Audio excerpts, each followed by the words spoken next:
One TV special report.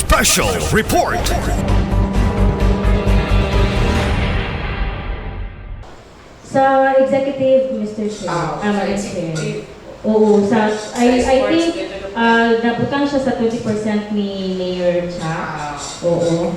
So, yes, ito, Madam Chair. Nata Sports Development Program. Ang source ng ani, Madam Chair, is 2026 budget because the implementation of the program is 2026.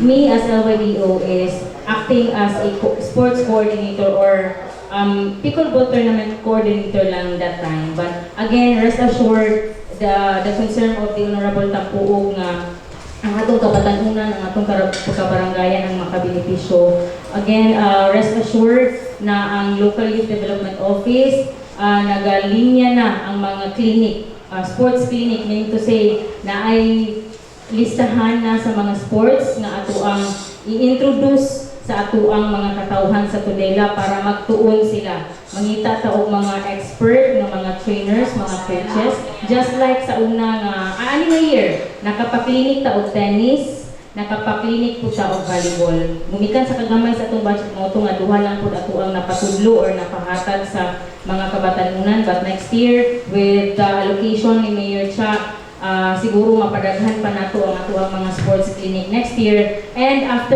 every clinic naagidayon tournament. So kinsay nag-appeal sa clinic, mausad ang maka-appeal sa ato ang tournament po, Madam Chair. I-add na lang po Ma'am Giselle katong cheese. Yes. Si Gov every year Yes. mag-host o po ang cheese tournament Yes, Madam sa Chair. province. So at least na taga-tudila ito nga nabatisay na. Thank you, Madam Chair. Thank you. Yes, so Honorable Marites makes the last na hand o last na vote. Okay, in addition lang na sure siya tampo ano like patanon yun ang kinakater sa ato ang video. So, kung ani kung alon mo lang problema, okay. Para dili kayo mukuha ng problema no, nga ato kasugatan kung naaraw niya yung reklamo nga naitibuwag na butang ani na paano niyo ang igamit. So, nasa age bracket nga ato ang kadulaon. No? Para 60 lang kita. Bukan na kita age bracket. Walang kainyo ang sponsor, so tapat na nila. So inana lang, lahat sa lahat. Oo, pasakaron, gikan sa office ni Mayor Charles, executive no, diba, sports development program. So next time, dili na kay, puro naman yun, iyang kuan, di naman tournament open. So, muna po na iyang bukan po next 2026. Okay? Thank you, Ma'am Giselle. In addition lang na double chair, no? Ang hinaota, no, will escape integrated president and ni will LYDO. Dili na unta mahitabo ang nahitabo last year ng annual budget sa Sangguniang Kabataan Mayo na magpa-approve sa Sanggunian. Kung mahimo siguro na siguro ay connection ang SK o ang LYDO para kung sa programa sila sa LYDO masulod sa budget sa SK. No, kay muna nakita karon ay na magama og annual budget kung na ay project mo on. So, kung pwede siguro ma-assist nimo ang Sangguniang Kabataan Federation in terms of budget preparation kay expert man kana kabalo ko sa mga balo. I-assist sila, and then kung unsa untay plano sa LYDO ng mga proposal isulod na to sa SK para dili na mo problema ang Sangguniang Kabataan kung naay activity sa lungsod nga i-sponsor na to sa LYDO o sa Sangguniang Kabataan. Like for example, the Picol, pwede ba siguro ta nga naay mga kurti diri sa bukid nga atong i-develop into pickleball nga kuan dulaanan. By i-cluster lang nato dili ta ng barangay ipasulod na sa proposal sa Sangguniang Kabataan nga budget by 2026 para pagabot sa Mayo kanang pagabot ang inyo ang linggo ng kabataan didto nato himuon ang tournament sa pickleball diri sa Tudela intended for youth only. Dili na taan ng kuan. So sa during sa linggo ng kabataan, mahinaw ito nga masulod ang ninyo ni Christian o siguro with the Honorable Sangguniang Kabataan President pagkandak iski o kuan kanang bisag one day ba nga kuan na makuan imong budget ma-finalize ang kuan kanto pero wala yan mo atong naging tuig ang uban September na submit og budget sa Sangguniang Kabataan. So kung pwede siguro kamong duha mag-uban back up siya sa federation kay mas kuan ka na kabalok nga nakailangan pwede makuan nila ma-input para atong makuan kay natay dahan tanong sa mga batanon sa kanila. Sige. Okay, thank you very much. Thank you, Ma'am Giselle. So, we will proceed na, Madam Secretary, our item. Okay, item 3, reference to business. 1, proposed ordinance or resolution. A resolution sponsored by Honorable Marites Phillips Don, adopting Republic Act number 9994, otherwise known as Expanded Senior Citizens Act of 2010. Okay. Madam Chair, Yes, Madam, I'm Honorable Marites Mix Brown. okay. Ang ako na Madam Chair nga, kung sa plano ta o nandito tayo ordinance, pero dako ng bumigog. Sakit. Thank you, Madam Chair. Nagkuhan din nga siya na resolution. Supposed to be, the ordinance ang tanin nato. Pero, magkuhan man ta kay mausap ang ato ang mga penalties. Muna, i-adapt na lang yun nato ang national law. Kani sa ato Senior Citizens Act, Madam Chair. Nga ato lang din ma-implement diri sa ato ang lungsod. Kay, daghan na kay ta diri o mga like kanitong mga pharmacy. So, wala din sila nag-deduct sa this ato ang one, 20% sa ato we have mga to really business. No, nakabot na diri, tipila na.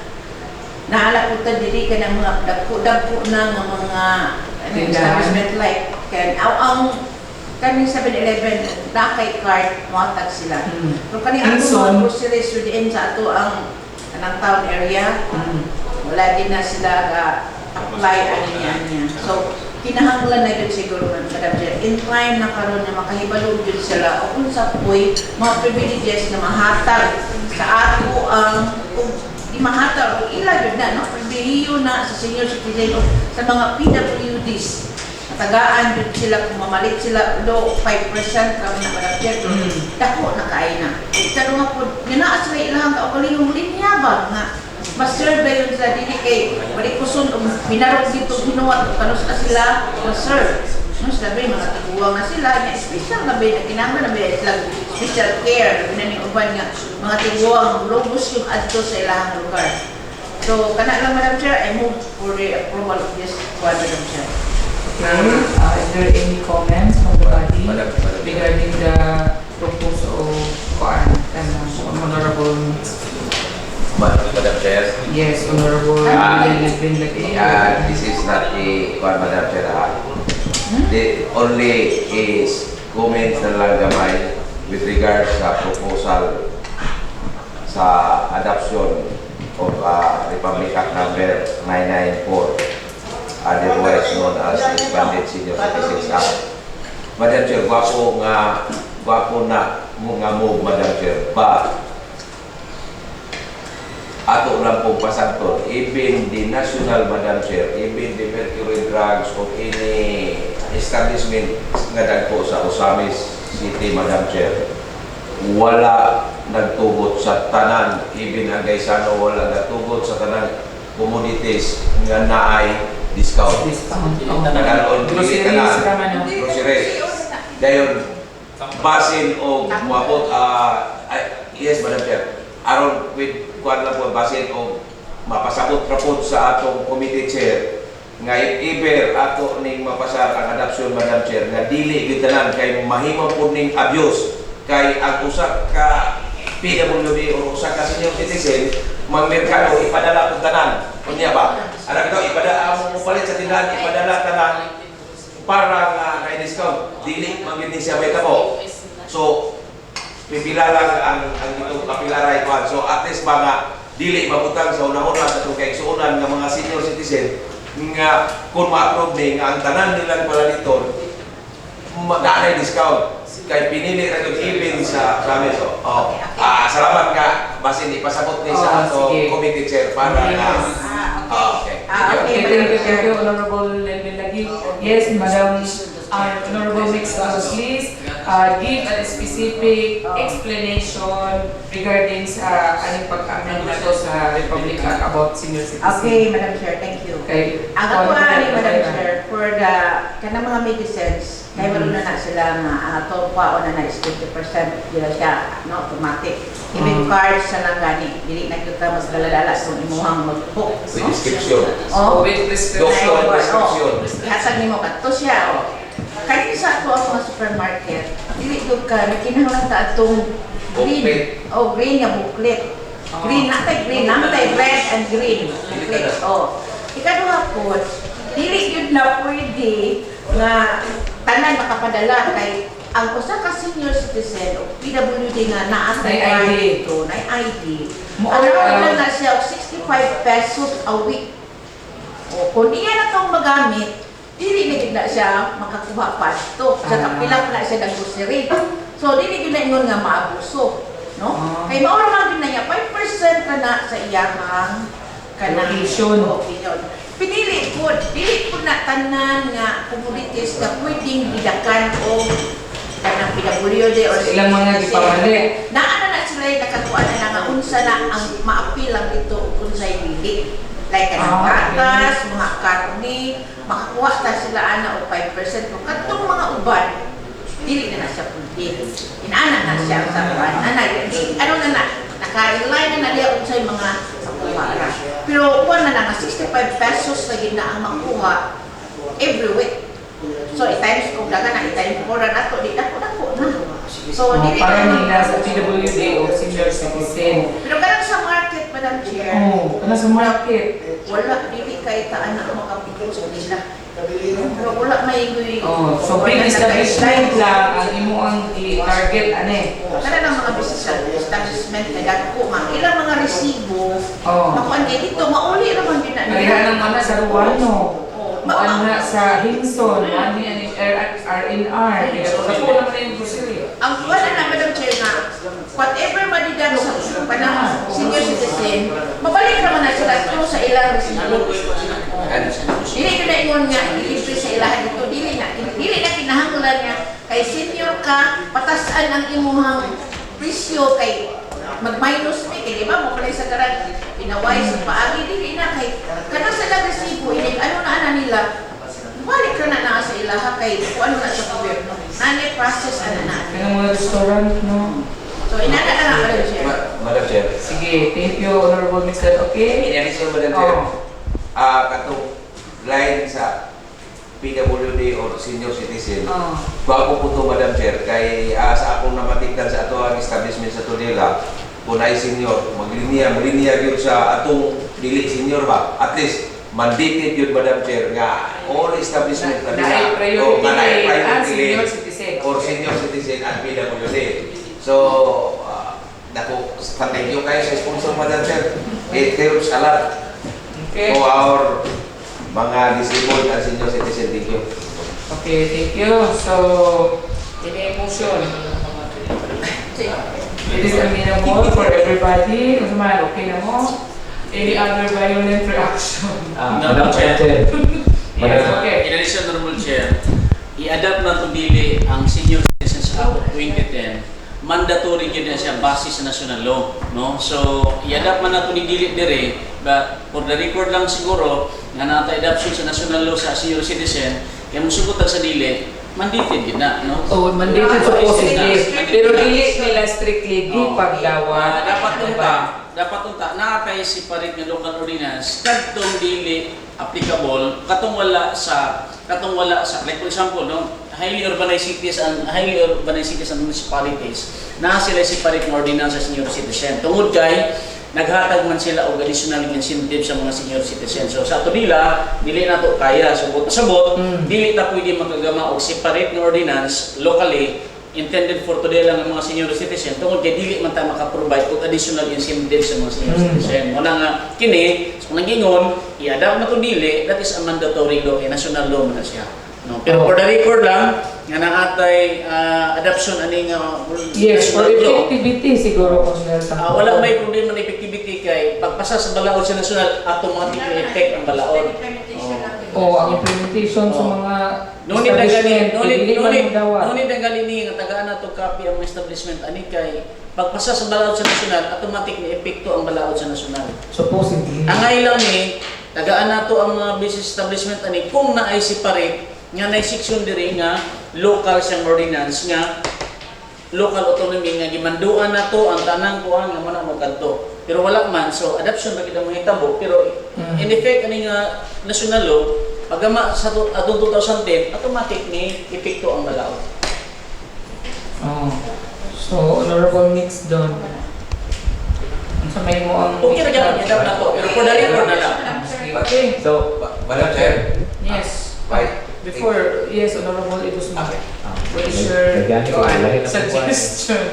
Siguro Madam Chair, kuha lang siguro na ka lang. Reminders ba sa mga statistics Madam Chair kay Oh, reminder. remote na sila, di ba sa ilang obligasyon. Oo. Diba? Isa po So, na. sa tinood lang, bisa sa sabi Madam Chair, mga bangko, na yung bangko nga dili po, doon yung mating ulang, katagtagan ng tao.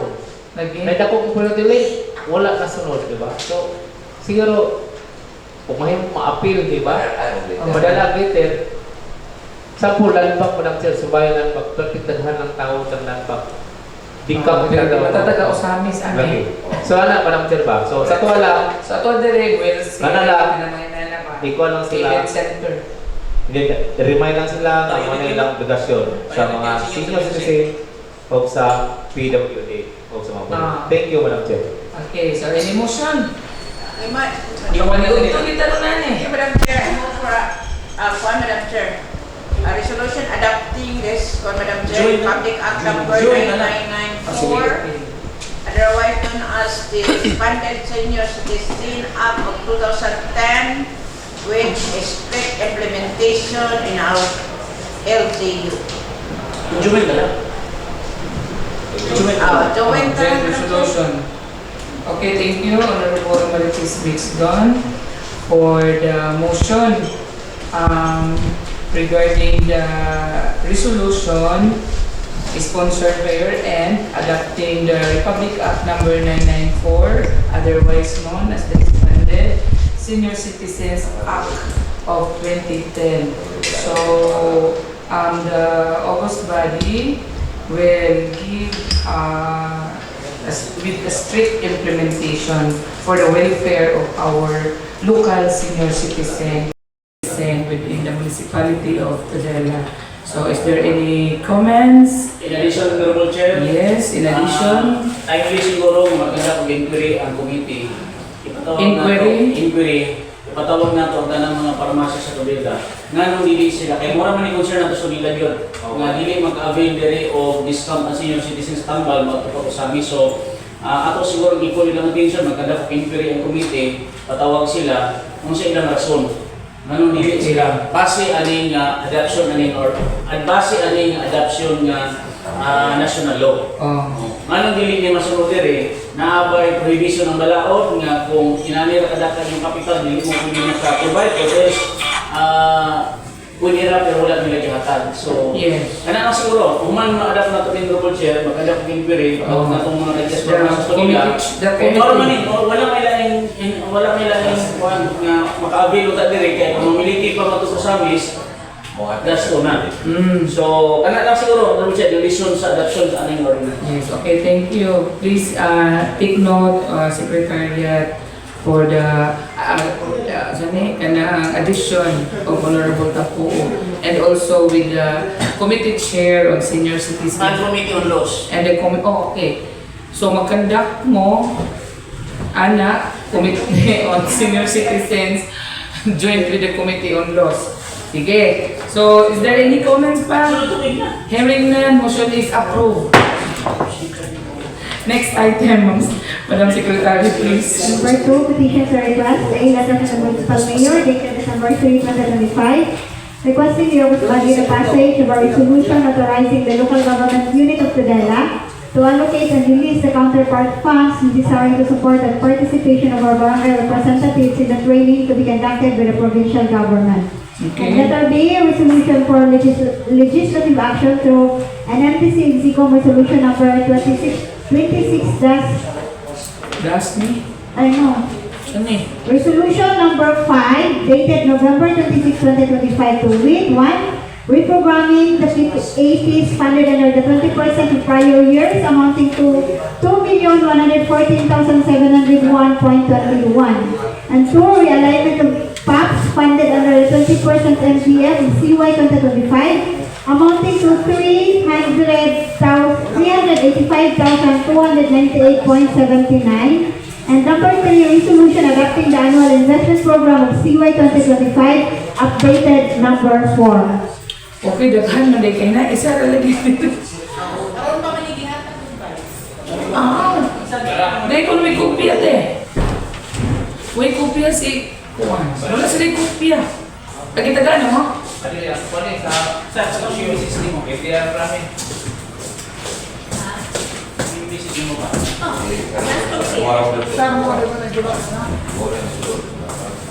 Uy. Daghan man day ay ni. Sige. Okay. Anybody from the August body? So may ito ang comments ani. What is the pleasure of the body? Please state. Madam Chair. Madam Chair. Yes, Honorable Nelvin Lagdi. We have no copy, Madam Chair. So, therefore, Madam Chair, I request the Secretariat to read one by one na lang kay wala may kopya namo sa matagusan ni. Please. Coaching. For number 1, reprogramming of PAPs funded under the 20% of prior years amounting to 2,114,701.21. Wala po di po design. Because si ang committee chair sa finance ba nakabaluan niyo? Uy, ikaw yung magpasabot ka ni Coach John. Sa ato ang counterpart as mandated by Okay, hasta ning letter A. What about the Ha? petition sa request ko na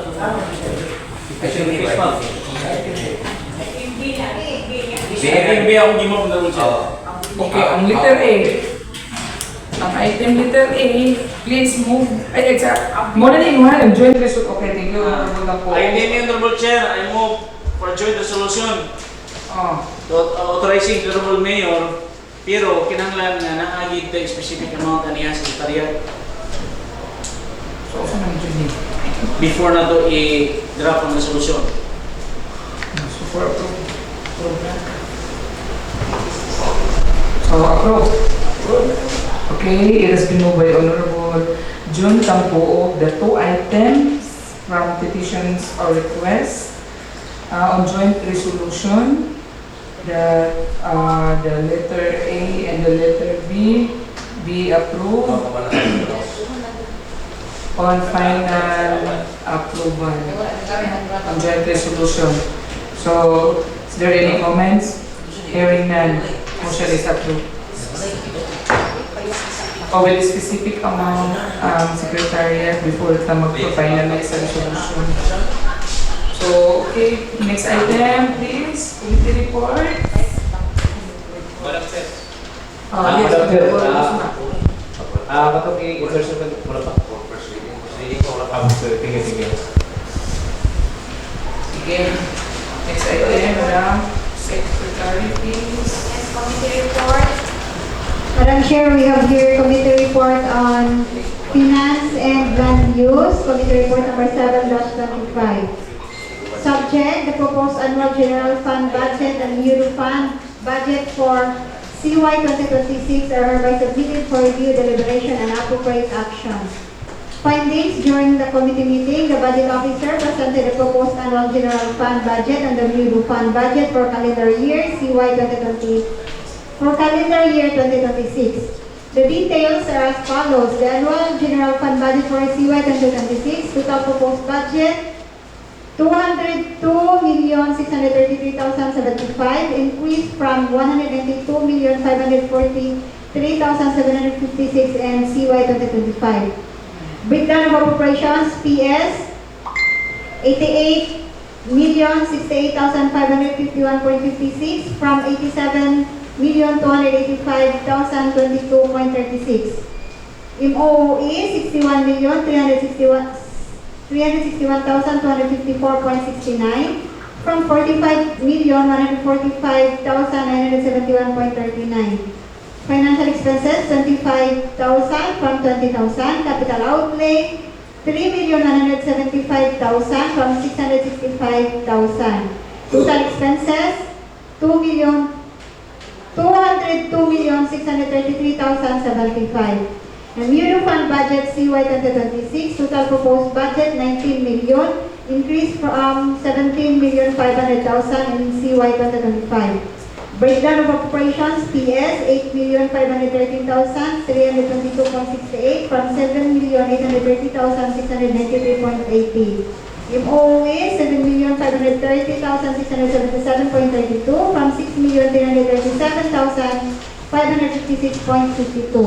Capital outlay 200,000 from zero in the current year. Total expenses 16,244,000. Ending balance 2,756,000. Total expenses 19 million. The committee reviewed and deliberated the proposed budgets, noting the increases in both funds and corresponding allocations for personal services, operating expenses, financial expenses, and capital outlays. Recommendation: the committee approved and recommended for second reading. Next subject, letter from the Provincial Governor Henry S. Wamina requesting each municipality to join with the PCL Resolution Number 1, Series of 2025, a resolution requesting a contribution of 50,000 from each LGU to the Ascenso Philippine Councilors League, Province of Misamis Occidental, the inclusion and provision of the required contribution in the respective LGU budget for fiscal year 2026. Findings pending. And next, subject 3, requesting is for resolution to grant the increase of the daily wage of the following job order employees effective August 1 to November 30, 2025, in consideration of the current season's rising commodity prices. The list of job orders and the corresponding pay increases is hereby attached. The findings: the committee finds that because the prices of goods are very high right now, the municipalities propose the increase of daily wage of the following job orders in the municipality, especially now that it is the December season, so that they will have something to prepare for their respective families, which is why a rate increase for the job orders will be implemented to help them cope with inflation, particularly during the Christmas season. Recommendation: the committee approved and recommended for second reading. The fourth agenda, requesting is for resolution requesting authority to grant the service recognition amounting to 20,000 and the productivity enhancement incentive amounting 5,000 to all qualified regular and casual employees, with the provision that these additional bonuses shall be released only upon the issuance of the corresponding administrative order from the Office of the President and the DDM circular authorizing such grants. Findings: based on the budget officer's presentation, the proposed 20,000 and the PEI of 5,000 for all qualified regular and casual employees represent the maximum sustainable amount of the municipal can accommodate, and any increase beyond this sum can cause risk impacting other operational programs. Consequently, the committee conferred with and approved the specified amounts. Recommendation: the committee approved and recommended for second reading. Fifth subject, resolution declaring savings and realigning sources of funds from different program expenditures of legislative offices to augment budget for other bonuses and allowances. SRI. Source of funds are as follows: is the Mayor's Office, terminal leave benefit 140,000, monetization leave credits 10,000, salaries and wages regular 80,000, representation allowance 18,000, transportation allowance 18,000, other bonuses and allowance 74,000, pag-ibig contribution 88,750, PhilHealth contribution 88,750, SB Secretary Office monetization of leave credits 45,000, a total of 562,500.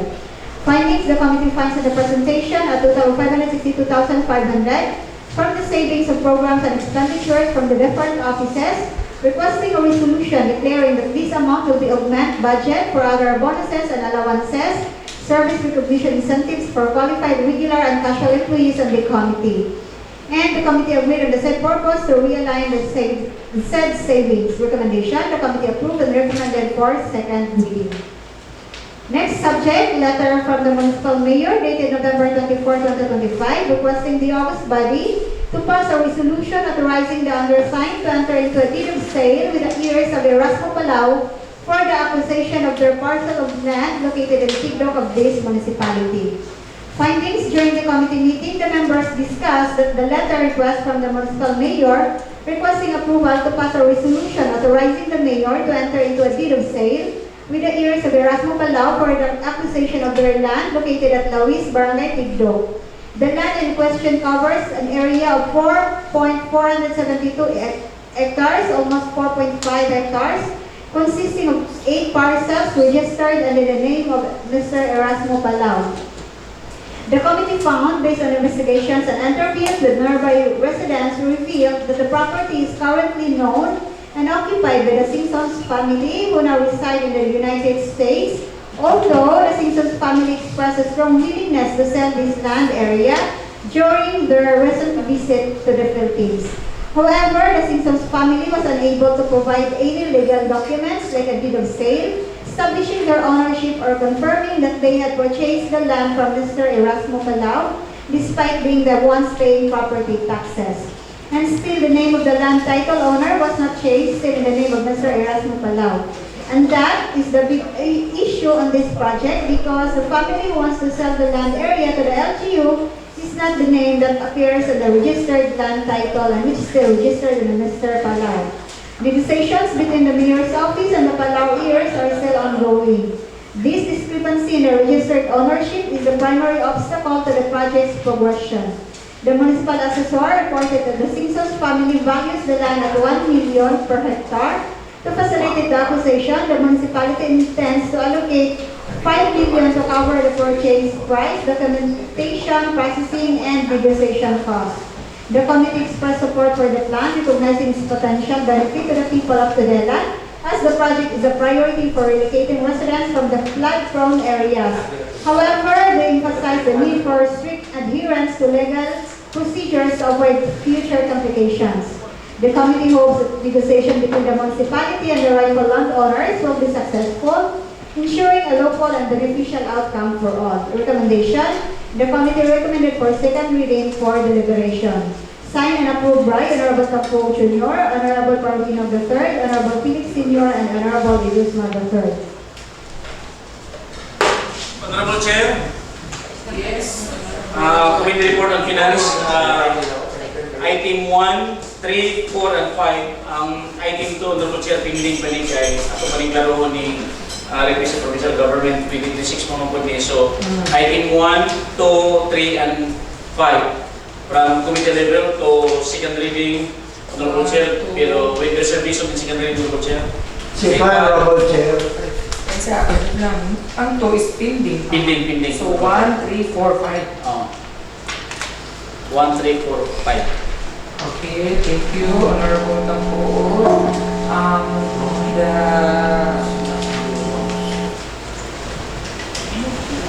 The committee chair move the item 1, 3, 4, and 5 from the committee reports, duly seconded by the all members present, that this 4 items will be approved for second reading. With reservation na ratio. No, second reading. With reservation. Okay, so is there any comments?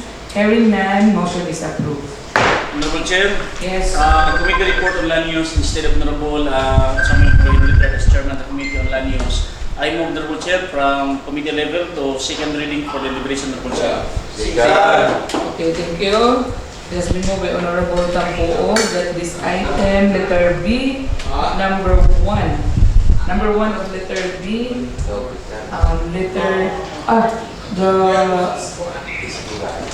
the committee report, no, about the committee on the joint committee on finance and land use. Honorable Tampuo will move for the approval for second reading with reservation. Again, with reservation, no reservation. And duly seconded by Honorable Tani Lumbay and Honorable Nelvin Leki. So, is there any comments? Hearing none, motion is approved. So, next item, Madam Secretary, please. Madam Chair, we have here another committee report from Committee on Environment and Peace and Order. Okay. Wala diri, no? Wala natin. Ang sa Bulawan na. Committee report number 4-2025. Committee on Environment and Committee on Peace and Order. The meeting started at 1:30 in the afternoon with a prayer led by Honorable Tampuo. The committee chair acknowledged the committee members and invitees. The meeting was declared quorum. Subject: illegal mining operating in Barangay Kulambutan Settlement and Barangay Balun to the Misamis Occidental. Findings: letter A, there is an illegal mining operation existing in Barangay Kulambutan Settlement. Letter B, the said operation was found violating rules and regulations of the Department of Environment and Natural Resources. C, the operation is facilitated by individuals who are non-residents of this municipality.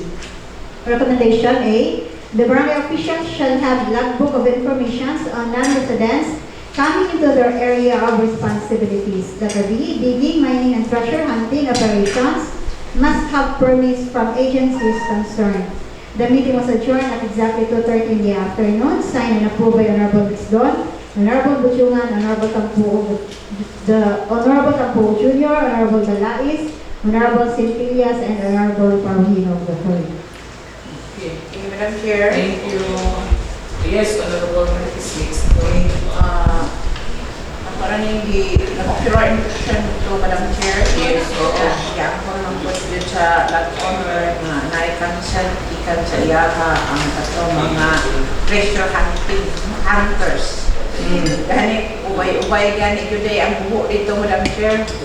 Murag taod-taod katong isa nga group, nagduha sila ka group ang operate dito. Ang isa nga group is dugay na daw to, which is wala nito i-cancel sa lot honor kaya ito daw i-cancel niya.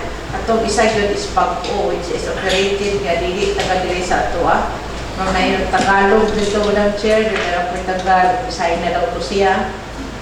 Pero pag ato na mo dito with the lot owner, na nakita mo na tayo mga pictures no nga na existing dito ilahang langa buang pangag nga ang ilaw mo murag 30 feet na, which is lawn-lawn. So, ang mong ipangayo nga nasa day permit to wala man daw din ang kung gihanyo to si Madam Aquino.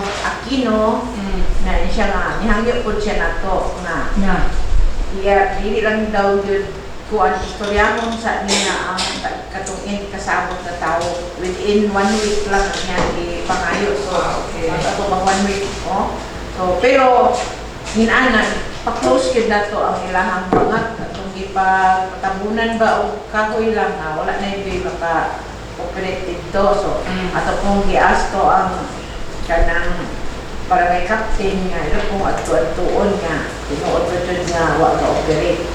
So mag-wait na lang ta sa after 1 week sa iyahang bisaat ni Ma'am Aquino, anak man daw siya nila sa Menro o kari sa itong police station dalhon mo niyang tao nabulit sila yung permit pero nagstoryan daan si Hippie nga wala dyan ito yung mga permit no. So ang apalang itumanan lang po na ito ang hangyo ni Mrs. Aquino 1 week dayon ang niyahaad ito nga maling na ayaw pa niya ipa-pull out ang tanan kaya wala pa man diya pero ang iyang kasabot ipa-pull out ang ilang tulda dito ay ang umabot na to ang iyang kasabot yung tao. Mr. Nera man na to wala yun po diya sa area pag-ato na mo. So kanala lang chair kaya ang kuanan ni is kuan mo po ang taga provincial kuan Menro o DNR popular po sila sa mga area. So wala akong ko na kahit paloob na postro ba sila dito adto. So ako na lang yung palo ako Madam Chair after 1 week ni siya mura po Wednesday siguro ni mag-win 1 week. So naabag yun uwa kayo kung wala yun sila permit nga ipakita amo dito inon ang tag-iya nga kuwan nga ihagin ang responsibilidad nga tabunan ang buho. Kay kuya bu kay nay matagap dito Madam Chair kay raliman ka na di malungit na nya ang sitwasyon is dalan diri na sila diri sa outside sa dalan nagbuho No? Ang isa siguro gikan sa dalan, ang simentado nga dalan, mga nara sa mga 5 meters ang gilayon, no? Kaya katong isa dito, bro, duol-duol ra, nara sa 3 meters, mo na dahil na ilahang buho. Katong uban dito sa ubos, na spread out katong mga bungag-bungag dito. So, basta at least sa inform na siya, kay kung dili, mapailan siya kaso sa Pedro na padili na sa akin. Ora na lang, Chair. Thank you very much, Honorable Ms. Don. Congratulations sa Committee on Environment, Joint Committee sa Peace and Order, Honorable Felix Balaes for the job well done. Kay ipalo mo, lugay na sila naghanyag sa iyang luta na Ibalibya, dito Papa, then Papa is not interested sa ilang land kay kayo. And then, you know na ang yan ba na si engineer, so di cater da ko ang mga mining. So nakasad lang kay dili man gud legal. So salamat kayo ninyo kay daghan po ang nagpakabayaan na kay mahugno niya na sila diha. So congrats, thank you. Daghan mo na mulawan Double Chair. Daghan ang mulawan pero wa jud jud mo. O bang kali Double Chair ang Wala gid. Si Papa naka-experience ana, niabot na milyon iyang gasto. Nag-realize niya nga wa gyud ulawan, naulawan jud siya. Papa yung mga bako. Nag-experience siya dito sa tayo lugar. Ilang percent? Una.